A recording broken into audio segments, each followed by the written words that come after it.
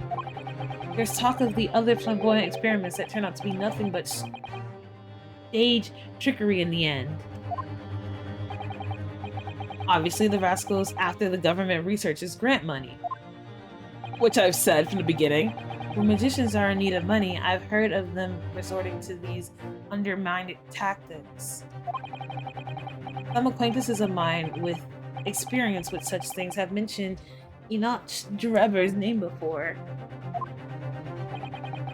The man is both an engineer and a magician. Yes, we've been dealing with an unparalleled confidence trickster here. That 𝕤𝕒𝕒𝕤 for you. Oh, this is becoming more interesting than I thought.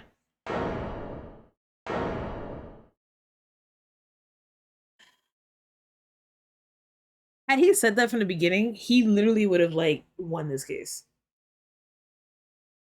We would have gotten to this case a lot quicker. So it's true then. My invention, my great machine, it was just a grand illusion? Considering what we just heard about Mr. 𝕤𝕒𝕤's character? I'm sorry to say that sounds increasingly likely. Even though no one else believed it, I wanted to. I wanted to believe that machine would function exactly as my hypothesis predicted. Which is why you were so opposed to it being investigated, I presume. I knew that if the machine was examined in detail, its construction would give away my hypothesis. Obviously, I didn't want that to happen, but at the same time, I knew that if it was found to be nothing more than a trick, than a work of deception, then everything I'd worked towards, all my research, all my dreams, my whole life would be over. I was terrified at that prospect. Hello, hello, and I am doing absolutely wonderful. Thank you for asking.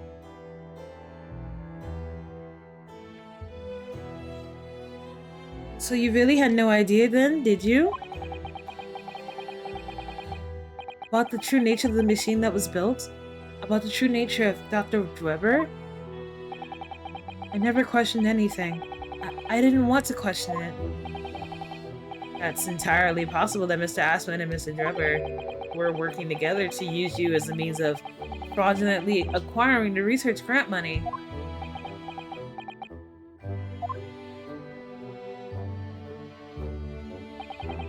When I announced my invention to the crowds that day, it was the finest moment of my career. I pulled all the levers and turned all the dials in exactly the way 𝕤𝕒𝕤 had described. The smoke suddenly started boiling out, and I panicked and didn't know what was happening.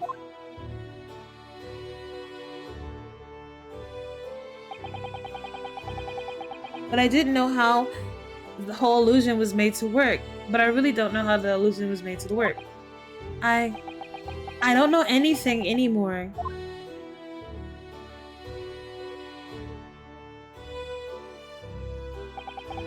Let me confirm one final point with you, Professor.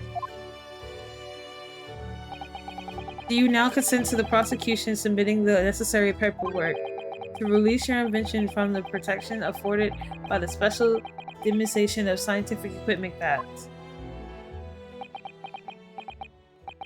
Yes, please go ahead. I'm very sorry. It sucks. It appears we'll suspend proceeding for the remainder of the day now. Lord von 𝕤𝕤𝕤? My lord? The court has been aware of another party whose involvement is in a matter is crucial. Yes, Mr. 𝕤𝕤𝕤. Gather information about this man? If possible, I should like him served with a subpoena. With pleasure, my lord. Now, counsel for the defense. Yes, my lord. When we reconvene, I shall be looking for one thing and one thing alone from you. evidence that the defendant is innocent of the crime in which he presently stands accused. I understand. Good. In that case, the court is adjourned until tomorrow morning. Woo! Boy. So, that was the thing.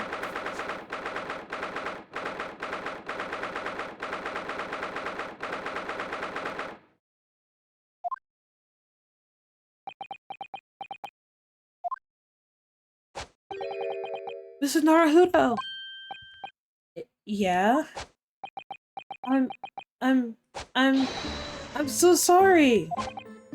I was wrong. You were right. I was tricked you. I know you trusted me, and I dragged you into this mess. How did you ever come to this? I'm so sorry. You really have no idea, Professor? About what Mr. Trevor was really up to? I mean, about what he was really constructing? Naturally. Motherfucking moving like Denzel Crocker. I get the vibes. That machine was an embodiment of my hypothesis, of my hopes and dreams. I had complete faith in it. Alright, in that case, I won't say anymore. Now sadly, the murder accusation against you still stands. So we must do as an investigation as we can before the trial resumes tomorrow.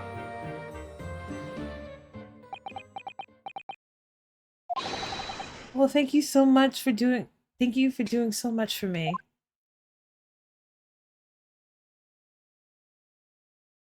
Yay, my girl is back! I'm so sorry for arriving late this morning, Mr. Naruto.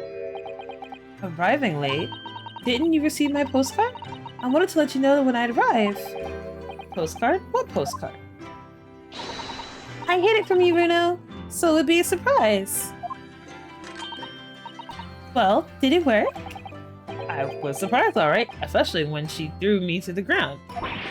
Oh dear, I'm so sorry. I was just so happy to see you again that it was sort of slipped out. Maybe we could stick to more traditional displays of emotion in the future? Susie's train was late into London Victoria this morning, you see? But we made the coachman really whip the horses hard, so she didn't miss the whole trial. I was watching from the gallery for a while, but in the end, I'm afraid I couldn't contain myself. Well, I'm glad you didn't. Oh!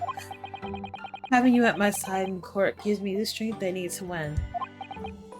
So, I'm delighted to see you again, back in London. Oh, you're too kind, Mr. Naruto. I'm delighted to be here. I hope I can continue to be of service to you. Of course. So, what brought you back? Did Professor Makatopa not protest? Let's save all that conversation for when we're back at home, shall we? You know, I've made one of the most special ones ever for the special occasion. Oh, Iris, how wonderful. I can't wait. Soto's back in London. It's hard to describe how happy it made me feel at the time, but despite my elation, our tale was about to take another extraordinary turn. Dang, we're not done with surprises? Alright. So, after this save, I'm gonna go get some water and possibly a snack. And then we're gonna proceed to continue. So I'll be back in like a few minutes.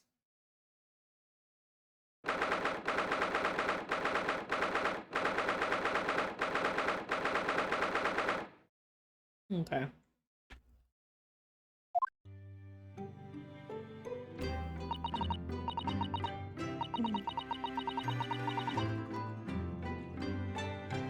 Oh, this room. It's been so long. It hasn't changed in the slightest, though. It's been from 6 months, hasn't it? It's been a long time for things to stay so familiar. I didn't know when you might return, and I want everything to be as you left it. Aw, that's sweet. But it has been some 6 months, it's true. So is your father alright, Susie? What happened? My father? Yes, Professor 𝕒𝕒𝕠𝕦𝕒. I mean, it was half a year ago, but that's why you went back to Japan. Because of the telegram you received saying he'd fallen ill with a very high fever for some unknown reason?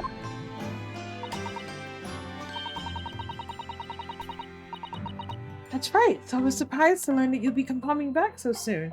Surprised, but happy.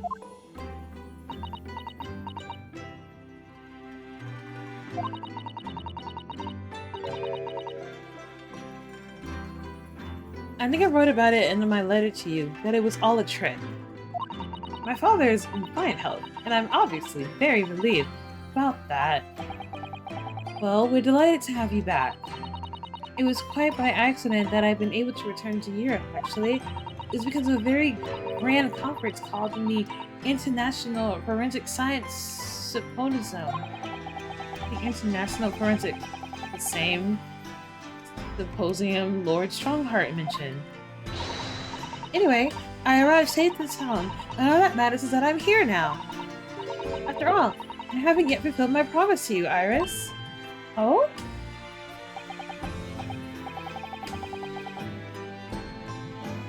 You must tell everything that happened while you were back in Japan. Yes, of course, I shall. And there's one other thing. Something you wrote in your letter that particularly grabbed my attention. About you-know-who. I know. I'll tell you all that I can.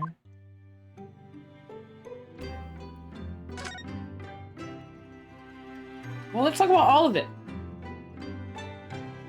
Like, I don't know where to start. Like, I'm just happy she's back, because, like, she's such a good character. Like, out of the sidekicks and stuff, she's, like, one of the better ones. When I first back in Japan, I really thought I'd never be allowed to return to Britain. But curiously, after that awful trial at the Supreme Court, Father's mood changed entirely. The awful trial? Oh yes, for the murder of 𝕤𝕒𝕤𝕤. Oh, you dressed as a man, didn't you, Susie? Oh, well, yes, since women are forbidden in the courtroom, I had no choice. Wow, amazing! I wish I'd seen it. Don't you, Bruno? Yeah, I suppose so. I want to play at being a lawyer now. Wear a false mustache, maybe? I don't think any mustache could hide the fact that you're just 10 years old, Iris.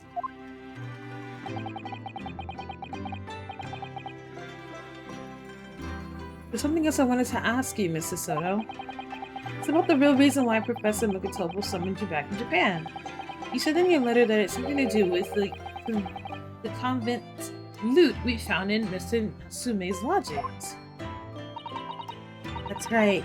The very large dark collar we found in the B emblem on it. I see Mrs. Natsume included a drawing of the collar in the report he submitted about his time in Britain. I understand that when my father saw the report, he turned as white as a sheet. Why would that be then? Because he's also into these kinks.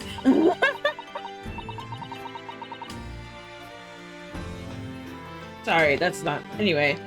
Father came to Britain himself, of course, to study it for some time ago now, but he stayed for 6 years. I can only imagine that something must have happened during that time. But if he refuses to tell me what it was, then I'm intended to find the answers for myself. I decided that I, for one, won't keep any more secrets. Oh, Susie! A very meaningful look to see though, giving Iris there. Is she gonna tell him? Is she gonna tell her that her dad's actually dead?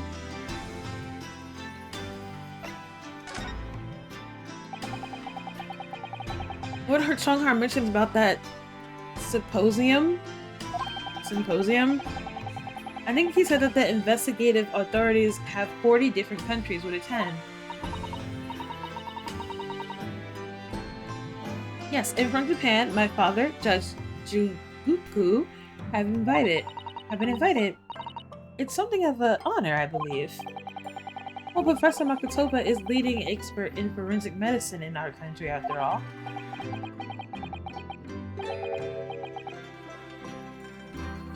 Who's the other person you mentioned? A judge, did you say? Yes. His Excellency Judge Chihiro Jigoku? You've met him, Mr. Naruto. Last year, in the Supreme Court? You can't possibly have forgotten.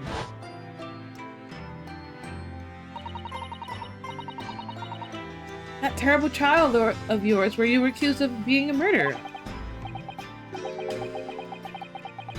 Oh, yes, I try to think of that as a positive turning point in my life these days. Well, it was Judge Jigoku who presided over that trial. If I'm perfectly honest, I'd be happy to never see that man's face again in my life. Well, anyway, as father was invited to this symposium, he agreed to me returning to Britain too. He actually won't arrive until next month, but I couldn't wait. So I pleaded with him, and in the end he agreed to me going on ahead. Yes, about this is the thing that he's attending. I forgot what it's called already. It seems as though Lord Strongheart has put an awful lot of work to make it happen. It's obviously very important. I believe it is, yes, and as I understand, Lord Strongheart organized the entire event himself.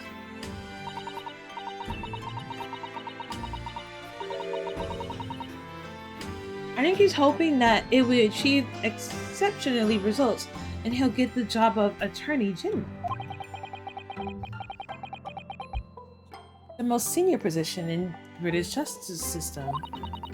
He's hoping to use his power to create a world's finest policing institution. That's what Father said anyway. Apparently, it's Lord Strongheart's lifelong ambition. Does Professor 𝕒𝕠𝕚𝕤 know Lord Strongheart personally then, I wonder? Probably.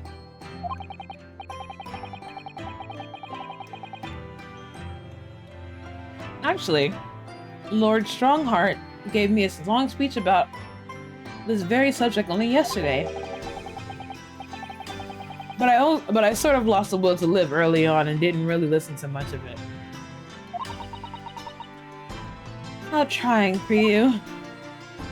Me, whenever someone is just like explaining things that are like not important when I'm at my job, and I'm just like, I do not care.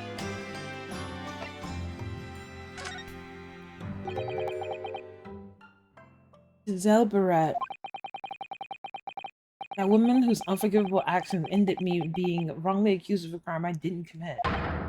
The murderer of Dr. John L. Wilson, aka Irish's dad. Yes, 𝕤𝕒𝕚𝕤, a name I won't forget as long as I live. The extraordinary thing is, though, it seems as it's a name we should all forget. Sorry? Since the incident, our government's intelligence services have been investigating Miss Brett.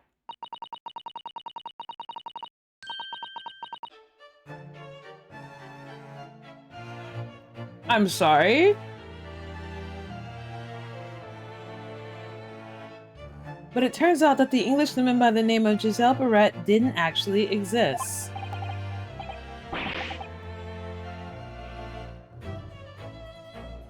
Wait, but how can that be?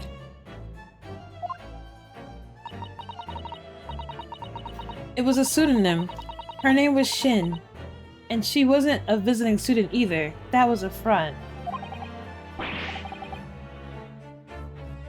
A front? Who on earth is she then? Mrs. Asian.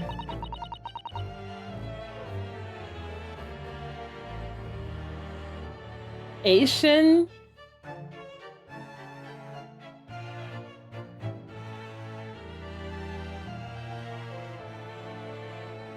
I need like a face palm. Like, I have a face palm emoji, but like Asian Ace Attorney? Really? That's what her name is? You want a hot take? Here we go. Why is the English woman who is a murderer called Asian?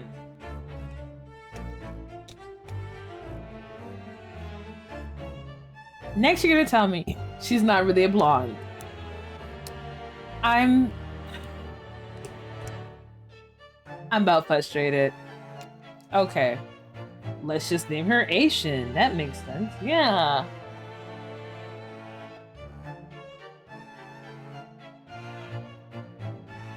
Some of the names in this game is stupid. There's a hot take. I know there's supposed to be puns, but that's a terrible one. Nobody knows why or even how she came to be in Japan. It's a complete mystery.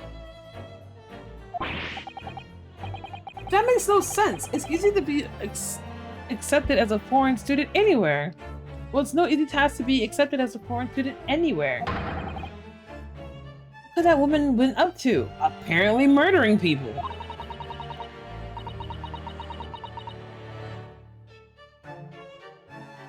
I'm afraid I really don't know. The only thing we can be sure of is that she had some business in our country that we don't understand yet. And now she's been killed.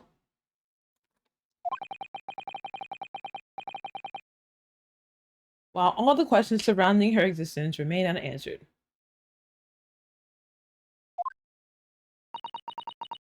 Making her name Asian is also what she's been up to, honestly. Asian. Who on earth was she? Apparently a terrible rendition of a racist name. You know what makes it messed up? Is that a Japanese company named her this. It wasn't the English, like it wasn't the Americans being also dumb. It was it was Japanese people who came up with this. This woman's name. Like I could excuse it if it was like white people doing white people things. But like this is just absolutely ridiculous. There's no excuse for this. How long do you think she was in the stew cooking up that name? Apparently that's her real name. So like I'm about ready to give up on life. I'm done. I'm about ready to quit. It's just really the driving point here is Asian. Asian is the ending all to be all for me.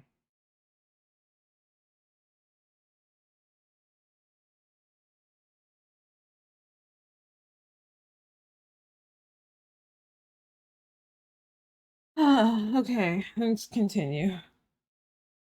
Why do I feel as though I've heard that name before elsewhere?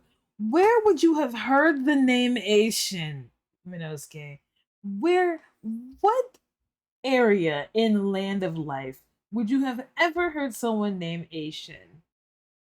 Who do you know is named Asian? Like, work this for me. Please. Who do you know is named Asian? And if you do know someone named Asian, why? Anyway, about my husband.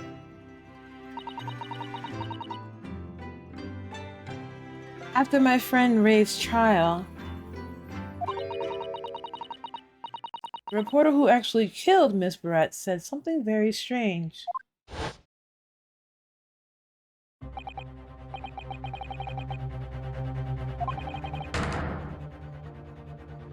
Alright, about this part.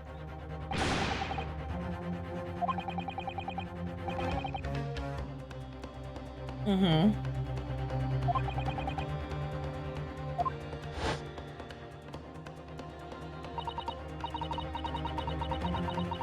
Obviously, I couldn't ask him to elaborate at the time.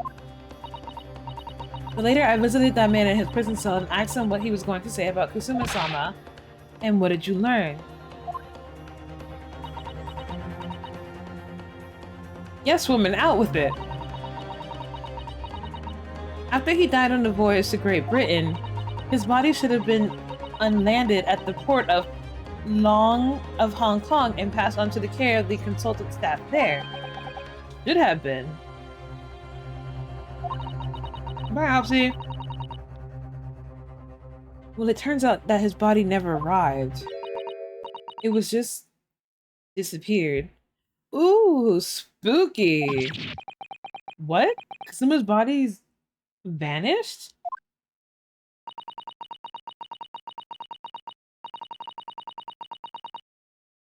Our government tried to cover the fact up, and it seems they eradicated a grave on the cliff by our hometown.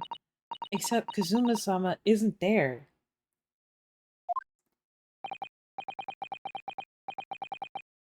Did Professor Makatoba know about this? Yes, it would seem that he did. But he didn't tell me.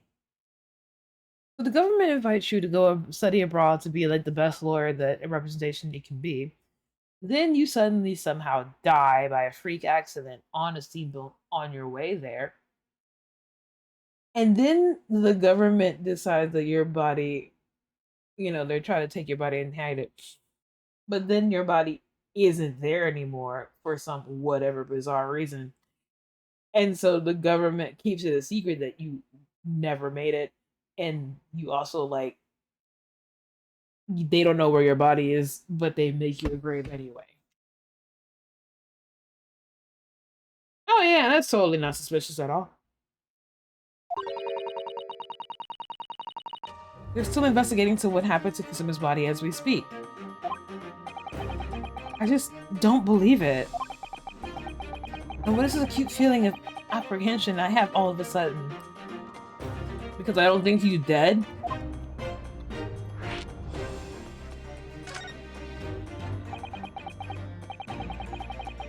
Looking back now, some of the things that happened at the SS Barrage were definitely strange.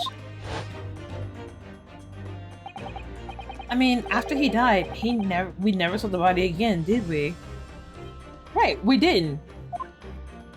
It literally disappeared after we were investigating. Could it be? Could it be that he's actually still alive? Stop that, Naruto. It's too much to bear. Nah, my baby lives and I know he does. I'm sorry, I didn't mean to. Just thinking about the possibility pains me so very much. Why? It's not like he was your lover, he was mine. Girl, get over it. Catch your mind back in a moment, Mr. Naruto.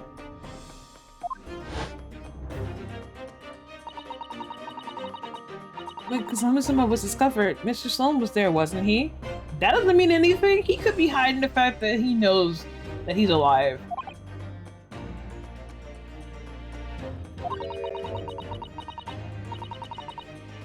And he definitely examined the body. I remember it clearly. Yeah. But then what happened when we were running around? Was the body still there? You're right.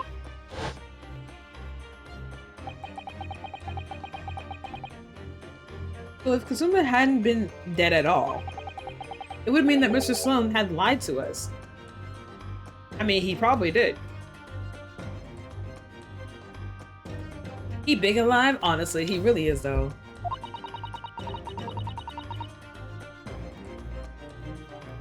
But there's no reason why he could possibly have done such a thing. Unless he was obligated to lie. I suppose that's true, yeah.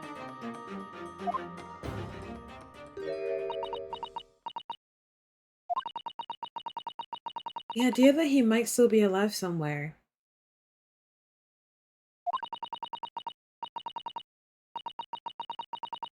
It wants to fill me with hope, and I can't let it, because if it turned out to be not true,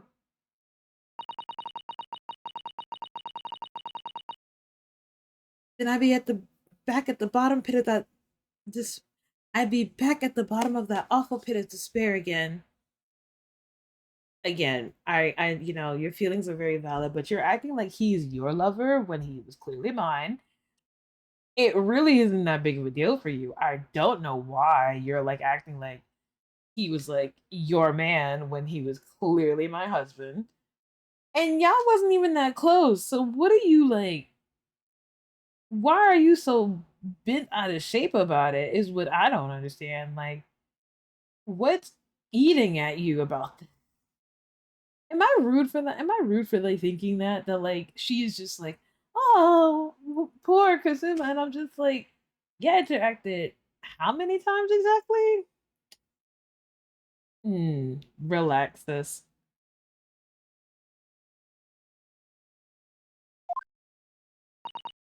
Oh wow, that's a different sprite. I'm I'm terrified of what it might do to me. Oh, Mrs. Soto. I know she's given the idea. I know that she's given the idea that thought it deserves. It's the Sato-san we're talking about after all. I probably shouldn't push it now.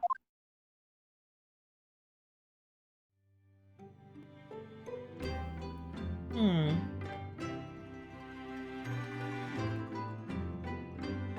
I think we have all we need to, so... Hmm.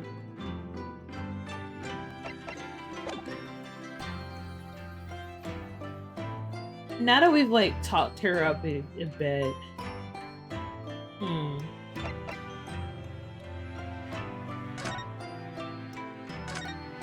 Oh, Iris is still there. I guess we can talk to Iris since she's still in the room.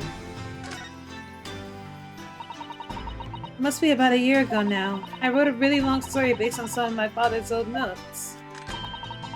It's about the Haru's greatest exploit. It's called The Hound of Baskervilles.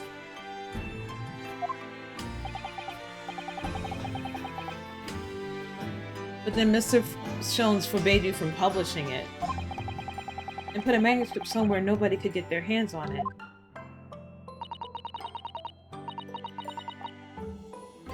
But no one knows anything about it except for Hurley and I. And for some reason, you knew the title of it, didn't you, Susie?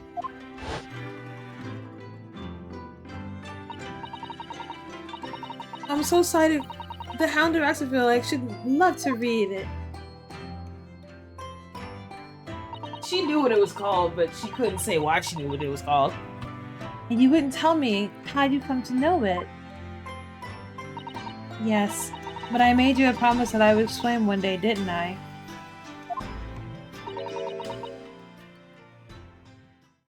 I think it's time.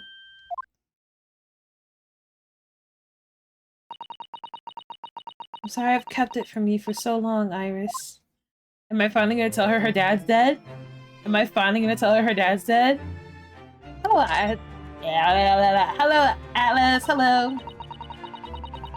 It was completely by accident that I came to know the title of your manuscript, Iris. It was a short while before I left Japan. I was cleaning my father's study, and I saw something on his writing desk.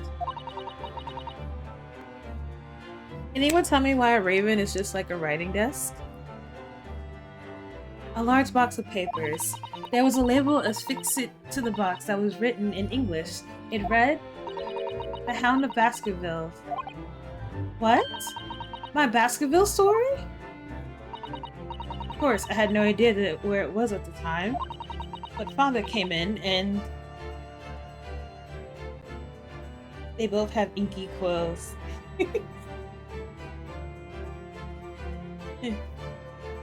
If you know where that's from, that'd be great. Soto, what are you doing? there? Did you look at those papers? No, I was simply reading the label, that's all. Well, put it out of your mind. Sorry? Forget that you ever saw it, and certainly don't tell anyone else about it. You understand? It is from Alice in Wonderland.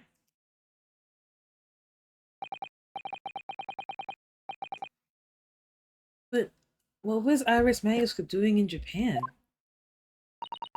I have no idea. But when I heard Iris mention the word Baskerville that day, the title just slipped out. I would never have guessed that it was the unpublished account of one of Mr. Slum's exploits.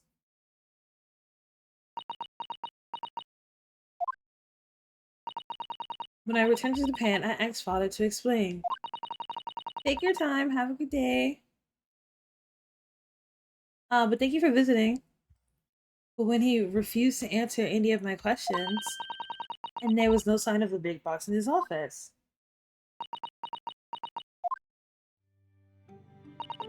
That's really all I know about it. I have no doubt that Father has a very good reason for being so secretive about it, but still, I made up my mind to explain myself to both of you. Well then, thank you for being so honest, Susie. Oh, I thought we were gonna tell her about her dead dad, but I feel like we should tell her at this point. Like, she's literally waiting for him to get home, and it's like, he's probably skeletons by now. I'm sorry, that's messed up.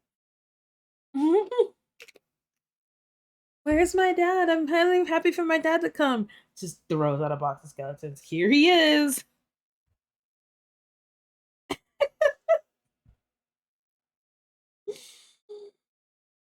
Neby, why are you not like scared for Rusty Lake? Because I have a morbid mind as it is.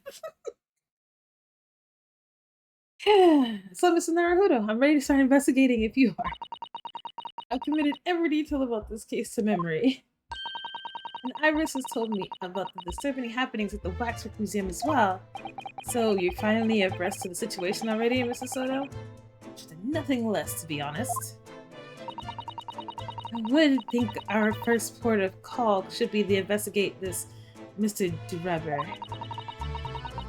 The engineer responsible for building the elaborate machine that was used to effect this extraordinary trick.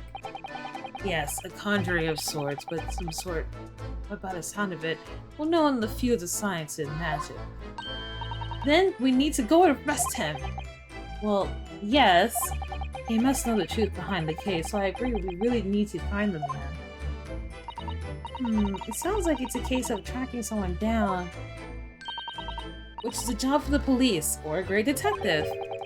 We're supposed to guess she might be thinking of. We don't have much time, so we need to get started straight away, I think. Good idea. Well, best of luck then. You're not coming today? I'm going to Braxton's Road shortly for the herb market. But let me know later on how you got on, won't you? She's like, yeah, I'm done. I'm gonna go back to being the 10-year-old now. That was a little abrupt, but the pull of the herb market must be strong. It's because you already have one partner, you can't have two partners, there's no point, so they're just like, we need an excuse for Iris to disappear. I'm gonna go to the herb market, because I feel like it. They couldn't come up with something better, like, she's gonna go, like, do something else, so, like, go get another tea or something, like, they're just like, we're just gonna tell her to go to the herb market. Anyway, let's get a move on. I feel like we know we should go to the prison to talk to the scientist so we can get an idea about our new foe. What are you doing? This is like the scene.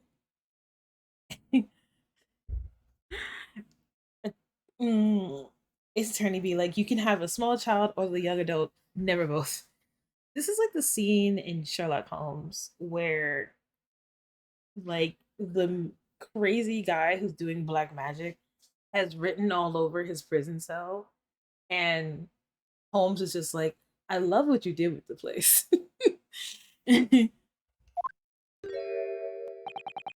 What's he doing? Oh my, the whole wall of the cell is covered in mathematical equations. And he's writing even more now. Professor, sorry to interrupt. Mr. Naruhodo.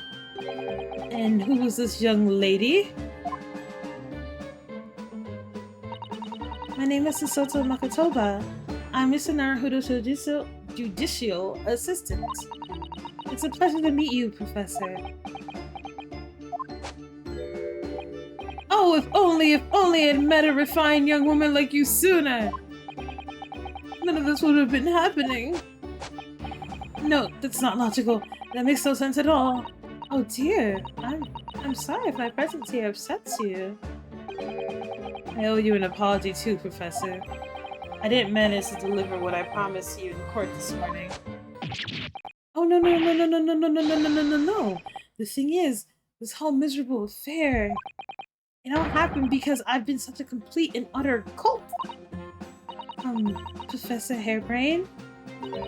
What have you been working on in your cell?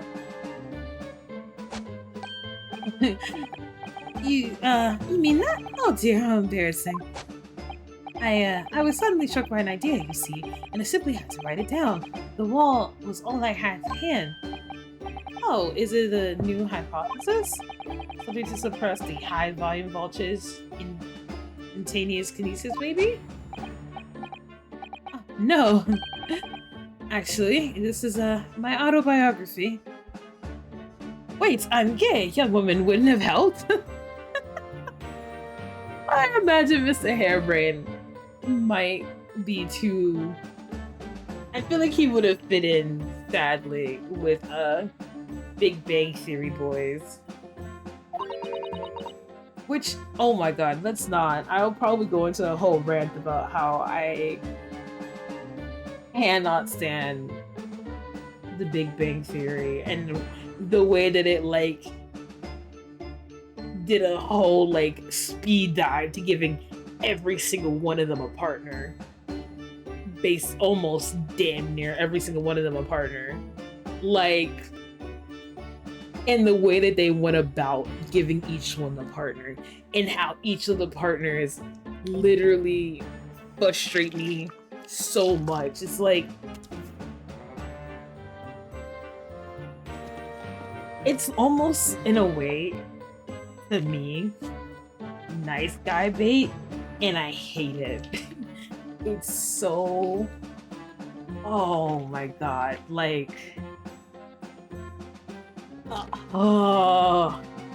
Yo, I'm gonna get back to the game, but like...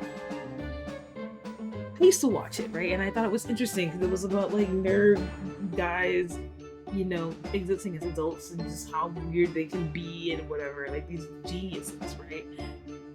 Which is fine. They can be geniuses. They can be geniuses who absolutely have no sense of society. They're like socially awkward. They're like rude at times. They don't understand like human interactions like that because they're probably so used to being bullied or whatever. So they only interact with each other and they only have these kind of like, that's fine, right? Those people do exist. Those people who like were so used to just being like sheltered off from like everyday society.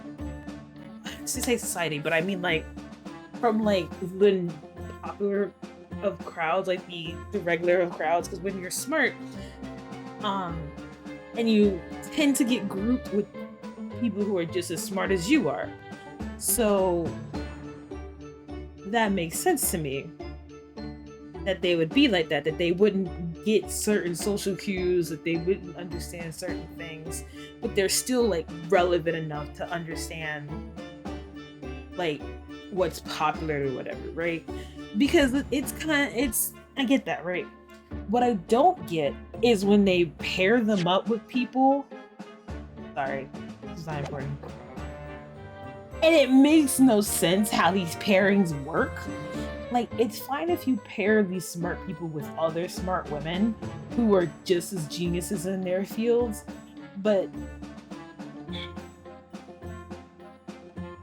why did Sheldon's wife have to be like a secret, like, sex crazed woman who really wanted to be like secretly popular and whatnot? And now that's fine if you want to do that, but there's a way to go about making her that way.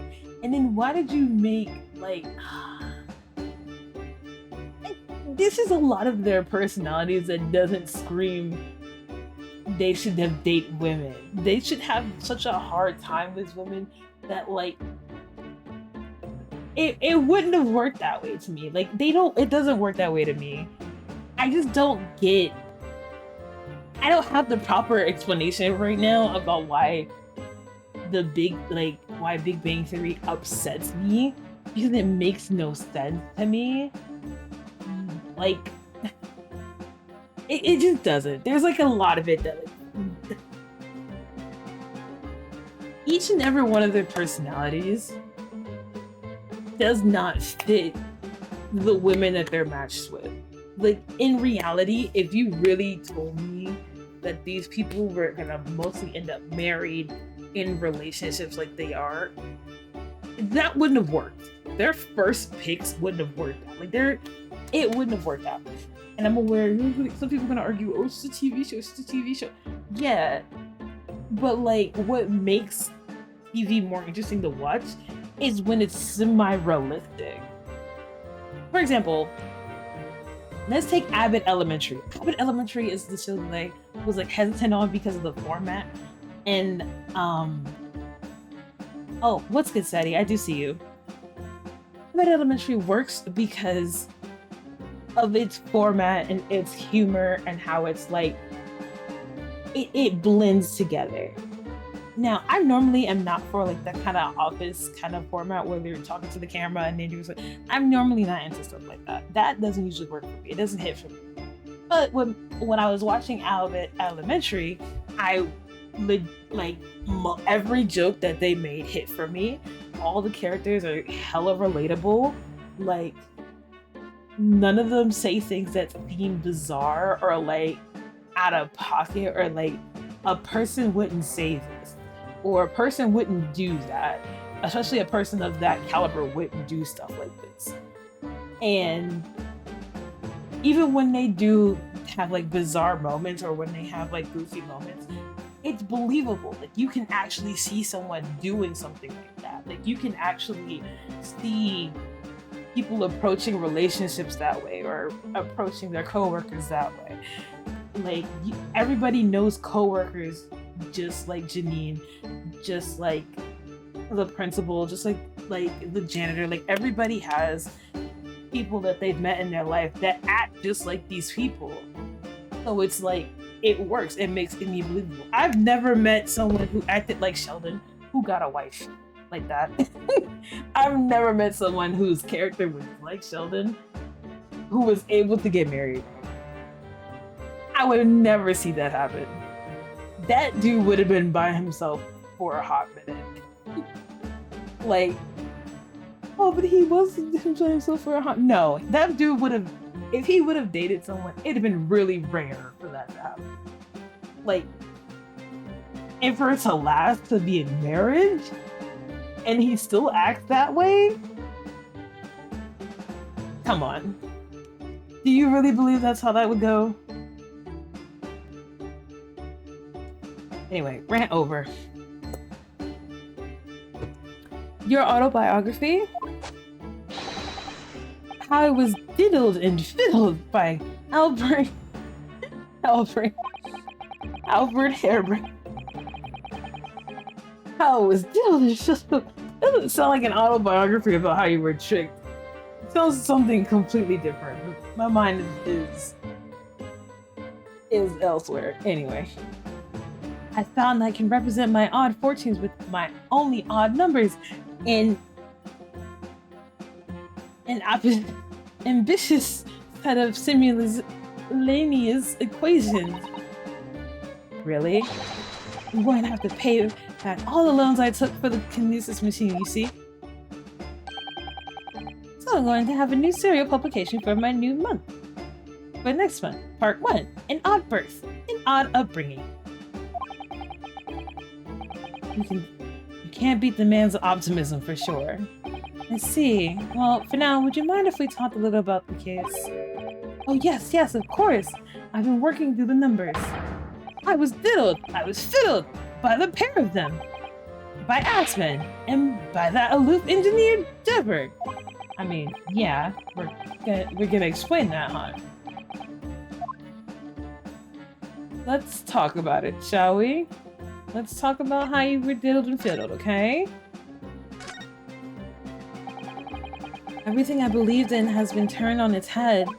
My research, Mr. Aspen, the kinesis machine, my hypothesis even. I'm sorry it's come to this. There's really no other way. No, it's not your fault. I wanted to protect my work, but in the end, there was nothing worth protecting.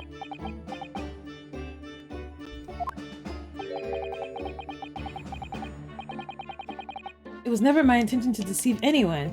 I didn't want to trick the public. No, of course you didn't. But in the court this morning, I realized something. Oh? If you've done something wrong without knowing it, you've still done something wrong. Logically, it makes no difference if you're aware of it or not. Ignorance is a poor excuse. The blame still lies with me. Oh, Professor. He believed in me this morning, you know? 𝕒𝕒𝕒𝕒 did. He believed in my hypothesis. Well, I think that would just be a necessary factor in the prosecution establishing his case. No, 𝕒𝕒𝕒𝕒 wouldn't do something like that. I'm sure he genuinely believed it. Did he? I think I understand now why it was that he decided to take on the prosecution in my trial, I mean. Okay, what was his motivation? Are you two lovers? After the terrible accident happened, nobody would believe in my hypothesis anymore. Not the police, not the prosecution service, not any lawyers even. I feel like I've dealt with some kind of finishing blow there. So if any other prosecution had taken the case, if it was anyone other than 𝕒𝕒𝕒𝕒,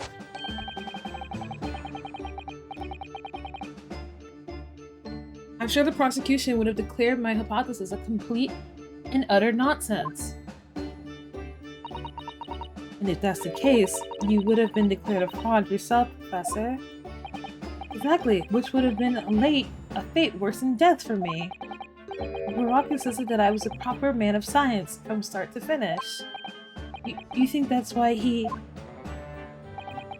I know him very well indeed. He was an extremely kind-hearted soul.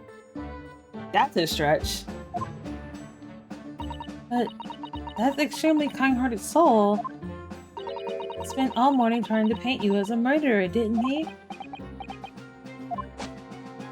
Well, admittedly, that part of the analysis appears to have some flaws in it.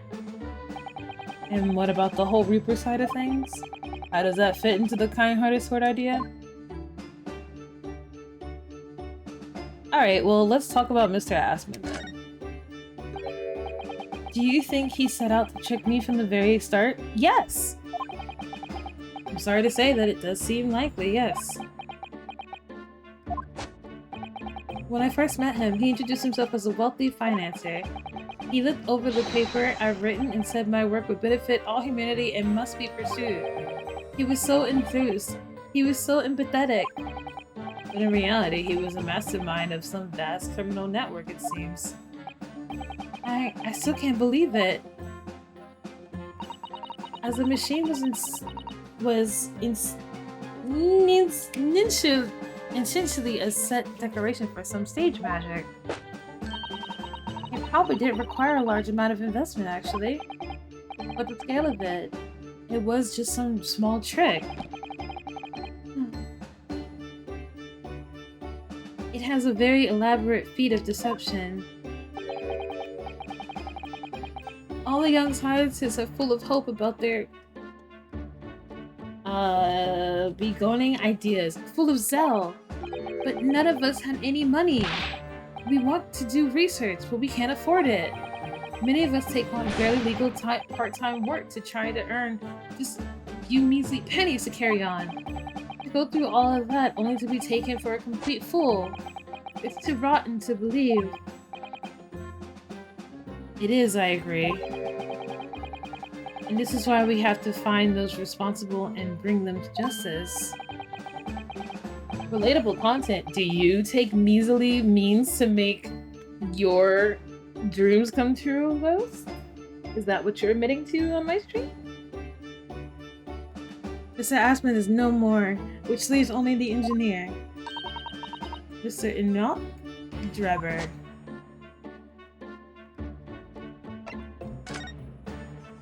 A notch.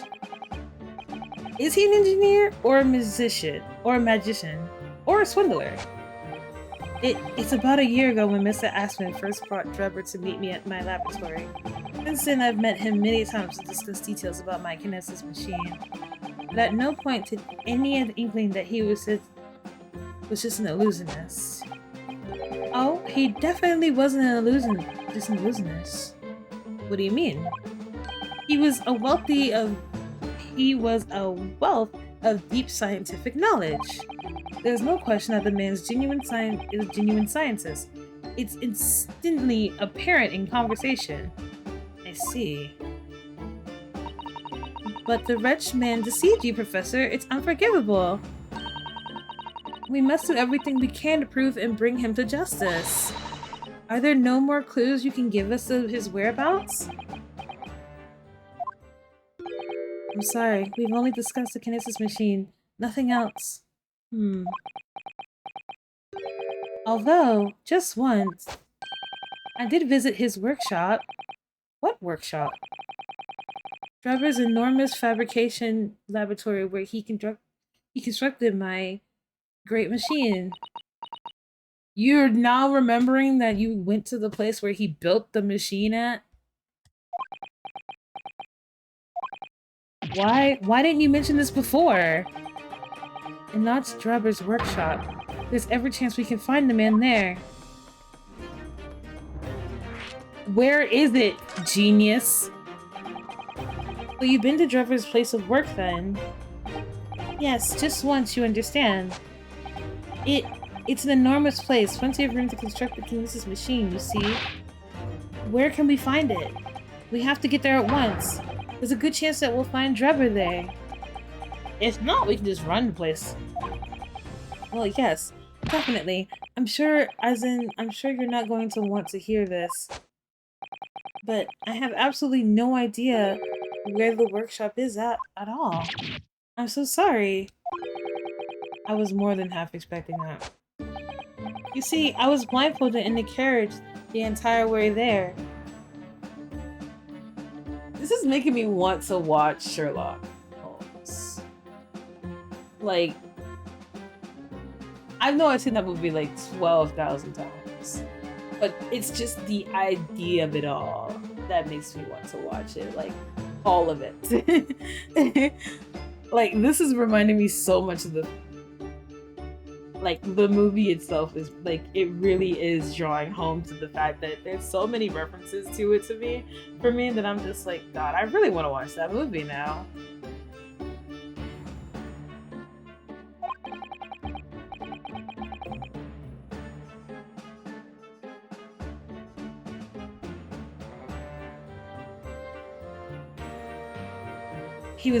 He blindfolded you? He wasn't taking any chances then. Yeah, you know, standard procedure.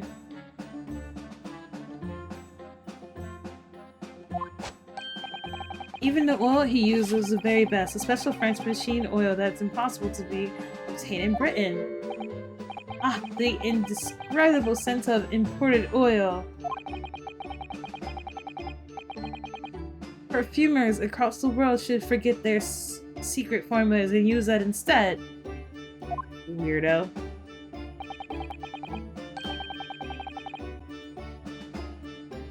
What do you think, Mr. Soto? A machine for your next birthday? I never used any kind of perfume, Mr. Naruhodo. And I'm not sure I'd like to start with that. I don't suppose you know even part of the workshop's address, Mr. Professor. You don't have a business card from Mr. 𝕤𝕤, for example. That was clearly very cautious, Mrs. Sato. I'm sure he wouldn't. Yes, I do. He gave me a business card once. It's right here, look. Let me see that. Throw etiquette to the wind, why don't you?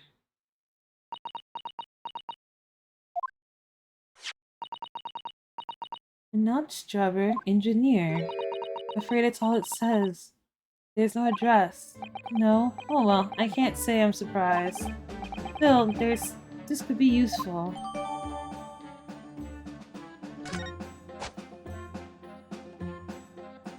Hold on, is that all it says?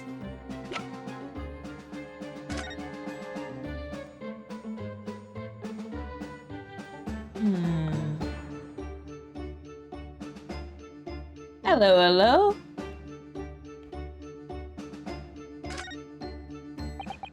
Dark smudge here. I think perhaps it's machine oil.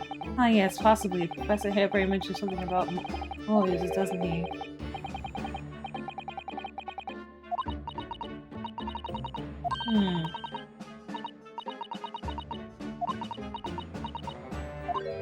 Oh, it doesn't appear to have any scent at all. Don't worry. I expected that just because there's such a tiny amount on here.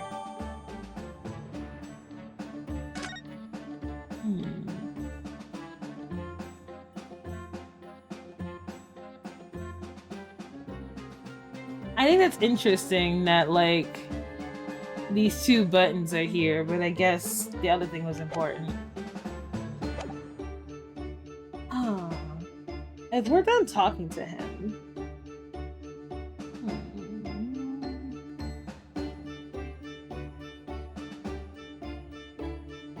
Alright, so we're gonna move.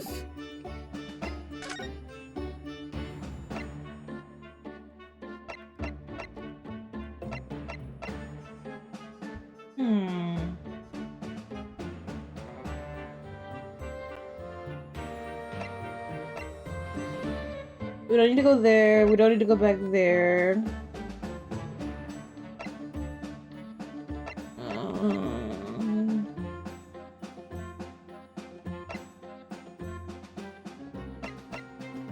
I think we should go here. I think that's why she's saying that. I think it's telling us to go here, so that's where we're gonna go. Ooh, what's that?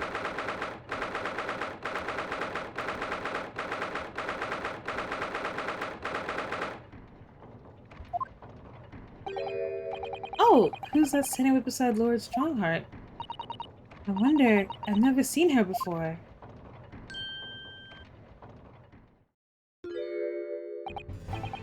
Ah, the young champion of the court.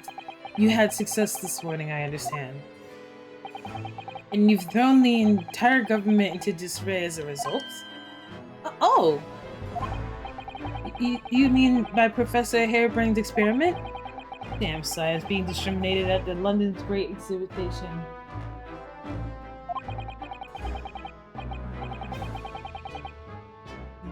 The country's been made to look foolish, and now politicians are scrambling to respond. Lord 𝕤𝕤𝕤's in the White Hall as we speak, giving an emergency briefing. Oh dear, I didn't mean to cause any trouble. None of this is your responsibility. The government is entirely to blame for having been taking it. A special dispensation that prevents investigation at the scene will be annulled later today. Once that happens, my forensic investigation team will move in and deal with the scrap metal in no time. Scrap metal now, is it? It's no later than Lord Strongheart. Yes, thank you.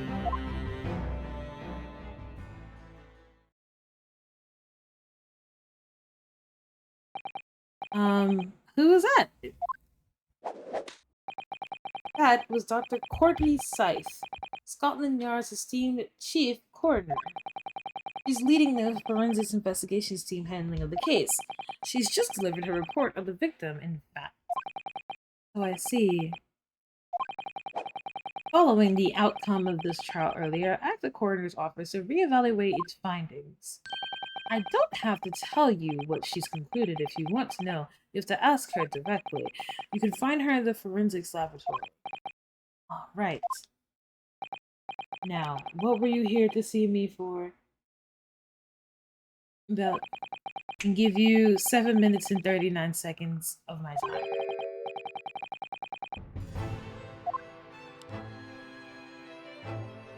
Well, let's talk.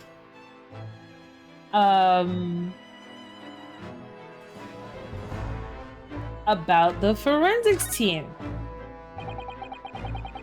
What exactly is the forensic investigation team that you mentioned before?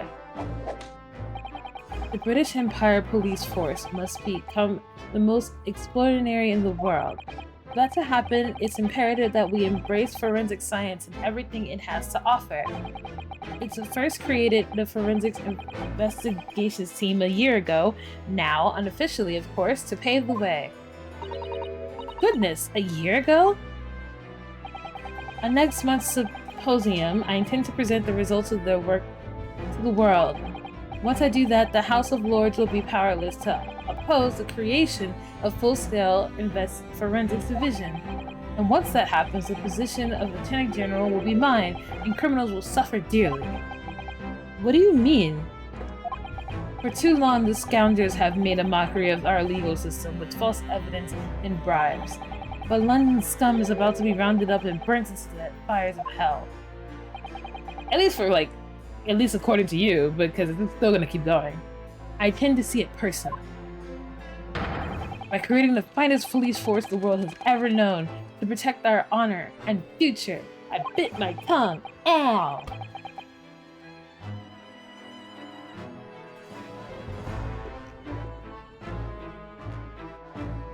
Ow! Dr. Scythe is an extremely reliable coroner. When I can officially establish the forensic division at Scotland Yard, she will run it as my right-handed woman. Now then, speaking of this analysis, Miss Mokotoba? Oh, yes, my lord. Your father should be in high seas as we speak, making his way here to represent the Empire of Japan. Yes, that's right. I understand he'll be arriving at the beginning of next month. Are you acquainted, Lord Strongheart? With Professor Mokotoba, I mean. It will be many years now, but yes, I remember Dr. Mokotoba very well. Let's talk about the father. If my memory serves me, it's some 15 years ago now that your father came to Britain as a visiting student. It was the year before I was born. It was the year I was born. So yes, 16 years ago, in fact. It's hard to believe she's only 16. Well, a year before she was born, so 17. She's 17. Mokotoba was a young practitioner of forensic science, and Jukuko accompanied him as a young, promising judge. The punctuationist. Oh my god, it's such a... Okay, hold on. It's gonna bother me. I don't English well. Ooh.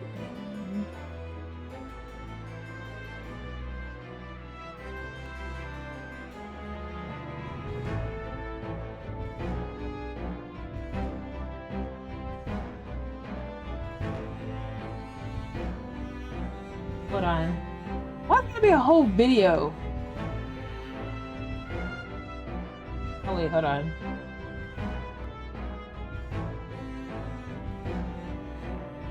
What a...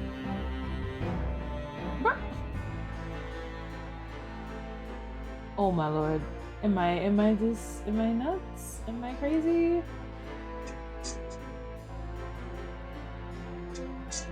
Punctiliousness, whatever, and politeness of Japan, of the Japanese at the time impressed us greatly.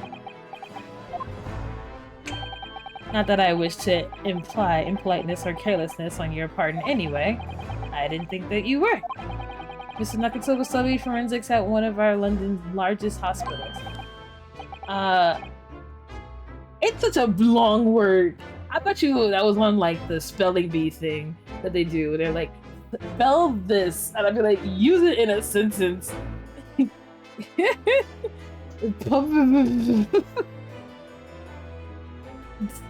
Thank sinners, if I'm not mistaken.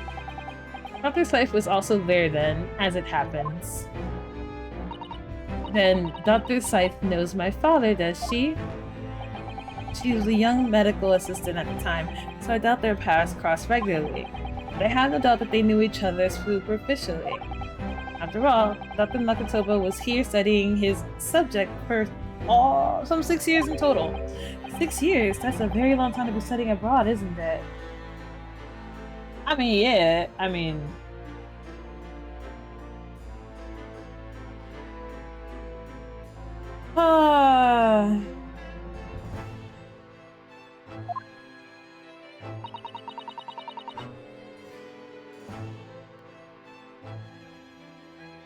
I lived with my grandmother in those years.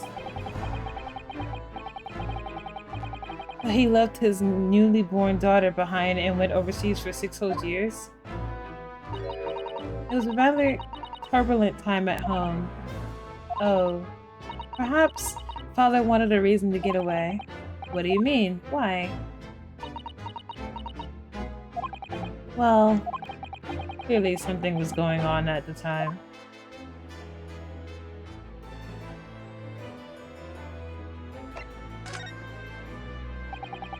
I wanted to ask you about Lord von Zeeks, actually. I heard that his older brother was killed some years ago by a mass murderer known as a professor who targeted nobles and royalty. Is that right? You Japanese are a thorough lot. You've done your research well. Yes. And you could say it was very incident that gave rise to the Reaper. What? Why? When his brother Clint von Zeeks was murdered, it was just after young 𝕒𝕒𝕒 had graduated from the University of London and become a prosecutor, when obvious criminals who managed to evade conviction in court started disappearing. Rumors quickly spread throughout the capital. Londoners started to say that wherever 𝕒𝕒𝕒 von Zeeks went, the ghost of his dead brother wasn't far behind. Oh my word! Look, so Lord von Zeeks isn't the Reaper, it's the ghost of his brother. Dead dad, dead brother. It's funny, it's just... These prosecutors just have to deal with death in order to be one. Ever since that time, he became a very aloof figure in London's legal circles.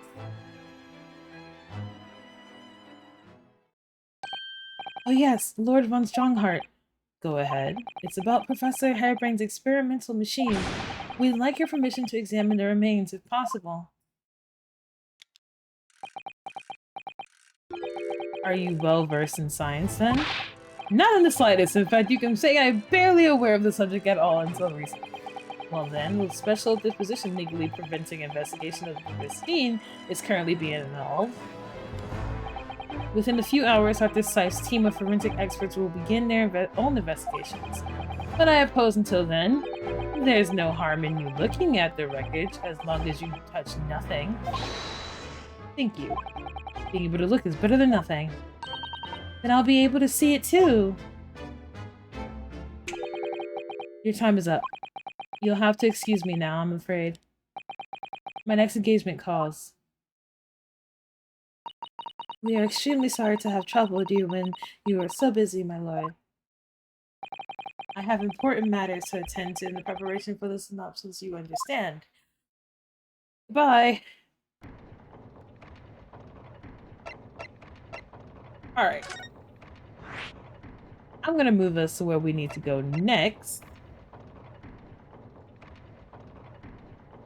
After we deal with that ridiculously long word, but it seems as though we need to go check out that findings in the forensics lab. So that's where we're gonna go head first.